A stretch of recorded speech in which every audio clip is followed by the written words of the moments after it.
Anna a trouvé sa maison de cœur dans le Gers, sur les collines dominant la vue sur les Pyrénées.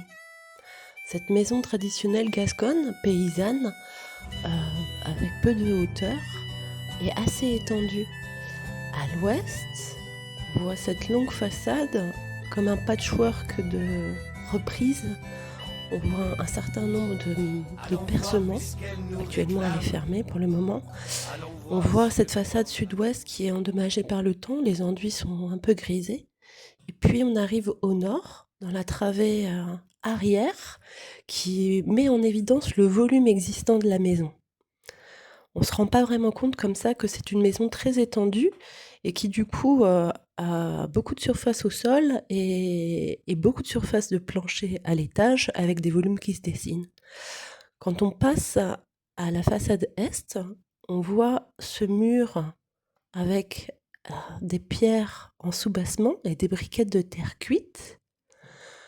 On voit que, avec le temps, la fondation a été renforcée, avec une grosse semelle en béton pour faire tenir, pour renforcer le pied de mur.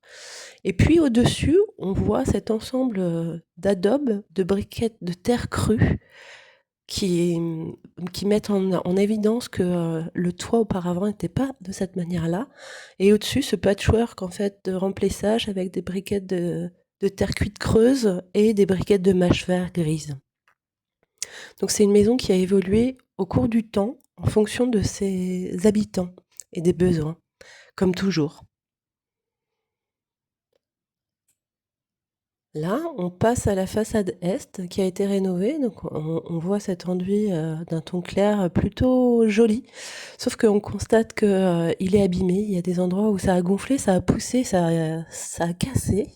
Ça met vraiment en évidence le fait que l'eau, l'humidité du sol est remontée par capillarité dans les murs. Et puis avec le gel, ça a gonflé, fissuré et craqué. Ça, c'est arrivé parce que, les enduits de façade sont des enduits de béton de ciment et donc des enduits qui sont très peu perspirants et on remarque aussi ce trottoir en béton qui fait le tour de la maison et l'accumulation des 2 empêche l'eau qui monte par capillarité dans les murs de s'évacuer. Donc les murs s'effritent, le gel fait gonfler l'eau dans ces pieds de mur et ça fait exploser l'enduit.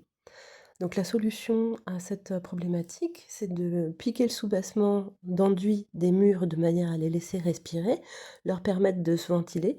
Piquer également le trottoir en béton qui, à l'époque où a été fait, permettait d'assainir,